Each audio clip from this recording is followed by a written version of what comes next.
Many people see prayer as a form of escapism from reality. After prayer, you must act. It is not necessarily the wisdom or rightness of our actions that determines success in many cases. It is the finger of God that connects to our initiative, that breaks the inertia and causes change positively. Sometimes, inactivity and delay in acting can be denial. Welcome back to another episode based on the book, The Victory Mindset, by Dr. Charles Apoki.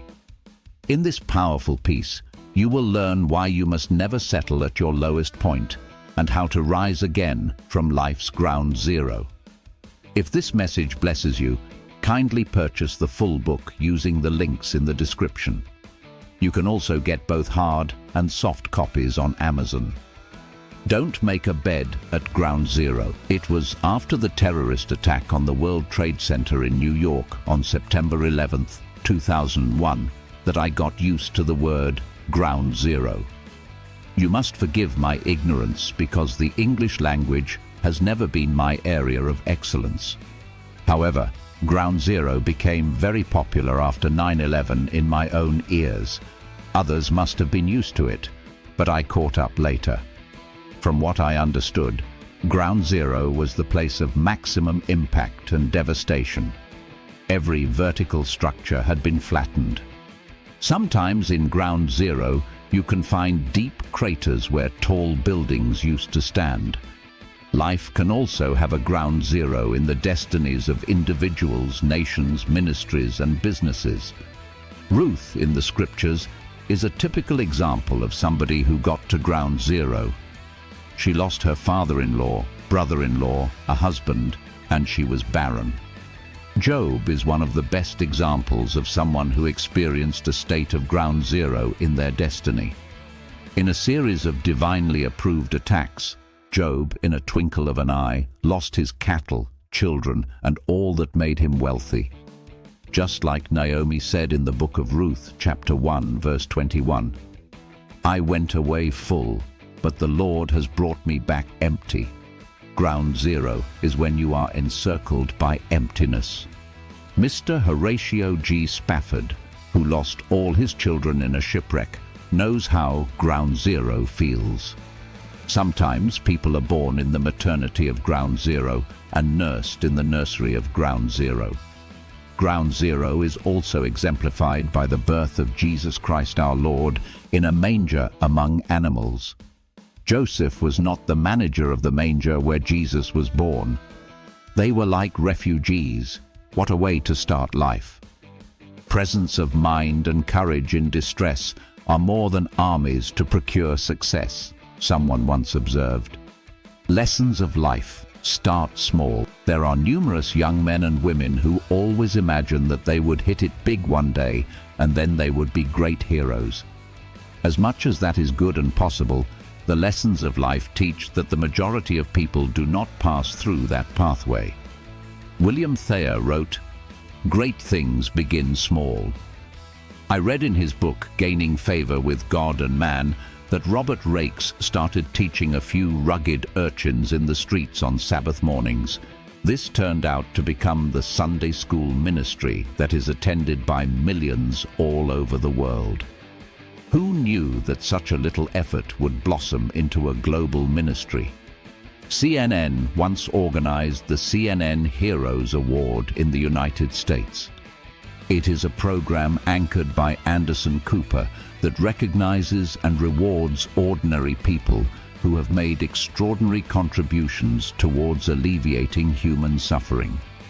Each of the top 10 nominees who were finalists from thousands of nominees received a prize of $25,000. The CNN Hero of the Year was given an extra $100,000. The winner of the 2009 CNN Heroes Award grew up in the slums of Manila, the capital of the Philippines. He was bullied by gang members, but he managed to acquire an education. He then resolved to bring education to the children in the slums where he grew up. He started by rolling a cart that was like a mobile classroom. He was mocked and stoned by people, but he persevered. His mobile school program got volunteers and grew. From such a menial but noble cause, he became a hero. Those who do little things in the midst of the distress of great challenges become heroes from ground zero. They might not be noticed when they start, but their conclusion becomes a matter of general acclaim. The problem we have in the church today is that people always look for those who will act instead of acting themselves. People are looking for those who will give them instead of trying to give the little they can afford. Mr. Panter, according to William Thayer, said, "Men destined to a great career, I have observed, generally serve a long and vigorous apprenticeship to it of some kind. They try their forming powers in little things before grappling with the great. I cannot recall a single instance of a man who achieved success of the first magnitude who did not at first toil long in obscurity." About 14 years ago, we started our school in a rented apartment with 5 children, including my last child. Many people thought we were joking. I had sold our hospital and moved into full-time ministry. We were starting from ground zero. Parents considered it a favor they were doing us to enroll their children with us. That school has grown to about 500 students. We even reject students who cannot meet our standards. One year, we made one of the best results in our state. That was the Class 6 examinations then. We have since started the secondary school, and our first set of school leavers have graduated and made very good grades, including those who sat for it a year earlier. They have now returned to school to complete the 6th class. We are also building one of the biggest schools in town. I was made to know that the New York Herald started in a cellar in a dark, damp room. Mr. Bennett started work with a table that was formed from placing a board on top of 2 empty barrels and 1 chair. That was everything he had to start with, 17 to 18 hours of daily work. That newspaper is now one of the most valuable in the world. I quote William Thayer again, "An intense desire itself transforms possibility into reality. Our wishes are but prophecies of the things we are capable of performing." This was what Ruth had. She had an intense desire which transformed possibility into reality. It is not being devastated or starting life poor that matters. It is the attitude to it that matters. William James said, "The greatest discovery of any generation is that a human can alter his life by altering his attitude." The Japanese responded to the bombing of Hiroshima and Nagasaki and their eventual surrender not by becoming beggars, but by becoming better and bigger. They built 2 new and more beautiful cities from the ruins of the destroyed cities. They built a modern nation and economy from the ruins of defeat. Today, their products are in nearly every household in the world, from generators, solar power, speedboats, televisions, telephones, cameras, to cars. Africans must stop using colonialism as an excuse for our backwardness. We must change our attitude to life.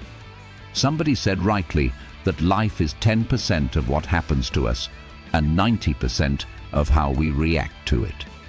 In the midst of all the emptiness in ground zero, you must always have a mindset that circumstances do not control you, but you will control them. This mindset breeds the spirit of initiative.